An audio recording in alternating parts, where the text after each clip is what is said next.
ಸ್ವಪಕ್ಷದ ವಿರುದ್ಧ ಮತ್ತೆ ಕಿಡಿಕಾರಿದ್ದಾರೆ ಇಕ್ಬಾಲ್ ಅನ್ಸಾರಿ. ಆಡಿಯೋ ಮೂಲಕ ಇಕ್ಬಾಲ್ ಅನ್ಸಾರಿ ಅಸಮಾಧಾನವನ್ನ ಹೊರಹಾಕಿದ್ದಾರೆ. ಗಂಗಾವತಿ ಮಾಜಿ ಶಾಸಕ, ಮಾಜಿ ಸಚಿವ ಇಕ್ಬಾಲ್ ಸಚಿವರಾದಂತಹ ಶಿವರಾಜ್ ತಂಗಡಗಿ ಹಾಗೆ ಬಸವರಾಜ ರಾಯರೆಡ್ಡಿ ವಿರುದ್ಧ ಅಸಮಾಧಾನವನ್ನು ವ್ಯಕ್ತಪಡಿಸಿದ್ದಾರೆ. ಶಾಸಕ ರಾಘವೇಂದ್ರ ಹಿಟ್ನಾಳ್ ವಿರುದ್ಧವೂ ಇಕ್ಬಾಲ್ ವಾಗ್ದಾಳಿಯನ್ನು ನಡೆಸಿದ್ದಾರೆ.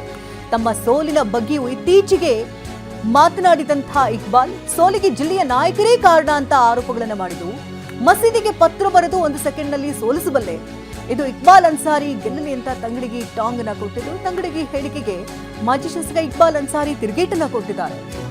ಚರ್ಚೆಗೆ ಬನ್ನಿ, ಯಾರಿಗೆ ಮೋಸ ಮಾಡಿದ್ದಾರೆ ಅನ್ನೋದು ಗೊತ್ತಾಗುತ್ತೆ ಅಂತ ಪಂಥಾಹ್ವಾನವನ್ನು ಕೊಟ್ಟಿದ್ದಾರೆ.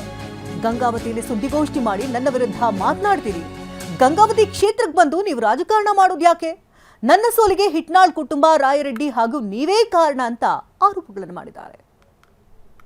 ಸ್ವಪಕ್ಷ ನಾಯಕರ ವಿರುದ್ಧವೇ ಇದೀಗ ಇಕ್ಬಾಲ್ ಅನ್ಸಾರಿ ಮತ್ತೆ ಕಿಡಿಯನ್ನ ಕಾರ್ತಾ ಇದ್ದು, ಆಡಿಯೋ ಮೂಲಕವಾಗಿ ಇಕ್ಬಾಲ್ ಅನ್ಸಾರಿ ತಮ್ಮ ಅಸಮಾಧಾನವನ್ನು ಹೊರಹಾಕ್ತಿದ್ದಾರೆ. ಗಂಗಾವತಿ ಮಾಜಿ ಶಾಸಕ, ಮಾಜಿ ಸಚಿವ ಇಕ್ಬಾಲ್ ಅನ್ಸಾರಿ ಆಕ್ರೋಶಗಳನ್ನು ವ್ಯಕ್ತಪಡಿಸಿದ್ದಾರೆ.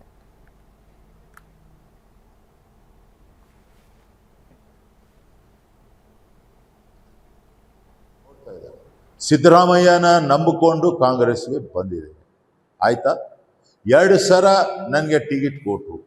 2 ಸರಿ ಸಹಿತ ಕಾಂಗ್ರೆಸ್ನಲ್ಲಿ ಕೊಪ್ಪಳದಲ್ಲಿ, ಕನಕಗಿರಿಯಲ್ಲಿ, ಯಲಬುರ್ಗದಲ್ಲಿ ಇರ್ತಕ್ಕಂಥವ್ರೆ ನನಗೆ ಸೋಲಿಸಿದ್ರು. ಆಯಿತು, ನೋಡಿದೆ. ಅವರಿಗೆ ಸೋಲಿಸಲಿಕ್ಕೆ ನನಗೆ 2 ನಿಮಿಷ ಅಲ್ಲ, 2 ಸೆಕೆಂಡ್ ಸಾಕು. 2 ಸೆಕೆಂಡ್. ಯಾಕೆ ಅಂತ ಹೇಳಿದರೆ, ಅವರವರ ಕ್ಷೇತ್ರದಲ್ಲಿ ಸಾವಿರಾರು ಗಟ್ಟಲೆ ಮುಸ್ಲಿಂ ಸಮಾಜದವರಿದ್ದಾರೆ. ಅವರಿಗೆ ಒಂದೇ ಒಂದು, ಈ ನಮ್ಮ ಮಸೀದಿಗಳಲ್ಲಿ ಶುಕ್ರವಾರಕ್ಕೊಂದು ದಿವಸ ನಮಾಜ್ ನಡೀತದೆ, ಒಂದೇ ಒಂದು ಪತ್ರ ನಾನು ಬರೆದು, ಈ ವ್ಯಕ್ತಿ ನನಗೆ 2 ಸಲ ಸೋರಿಸಿದ್ದಾರೆ, ಇವರಿಗೆ ಮತ್ತೆ ನಿಮ್ಮ ಮತಗಳನ್ನು ಹಾಕಬೇಡಿ, ನಿಮ್ಗೆ ಯಾರು ಕೆಲಸ ಮಾಡ್ತಾರೆ, ನಿಮ್ಗೆ ಯಾರು ಅನುಕೂಲತೆ ಇದೆ ಅವ್ರಿಗೆ ಹಾಕಿ ಅಂದ್ಬಿಟ್ರೆ. ಆದರೆ ಒಂದೇ ಒಂದು ಮುಸ್ಲಿಮ್ಗೆ, ಅವ್ರಿಗೆ ಹೇಳಿದ್ದೆ, ತಂದು ತೋರಿಸ್ರಿ ನನಗೆ, ಯಾರಿಗಾದರೂ ನಾನು ಯಾವ ಪಕ್ಷದಲ್ಲಿ ಇದ್ದೀನಿ ಆ ಪಕ್ಷದ ವ್ಯಕ್ತಿಯ ವಿರೋಧ ನೀನು ಓಟ್ ಹಾಕಪ್ಪ, ಅವನಿಗೆ ಸೋಲ್ಸು ಅಂತ ಹೇಳಿಲ್ಲ. ಯಾಕೆ? ನಾನು ದೈವಭಕ್ತ, ದೇವರು ನೋಡ್ತಾ ಇದ್ದಾರೆ. ದೇವರೇನು ಹೇಳಿದಾನೆ? ಮೋಸ ಮಾಡಬಾರ್ದು, ಇನ್ನೊಬ್ಬರಿಗೆ ದಗಾಕೋರು ಮಾಡಬಾರ್ದು. ನಾನು ನೋಡ್ತಾ ಇದ್ದೀನಿ. ಸಿದ್ದರಾಮಯ್ಯನ ನಂಬಿಕೊಂಡು ಕಾಂಗ್ರೆಸ್ಗೆ ಬಂದಿದೆ.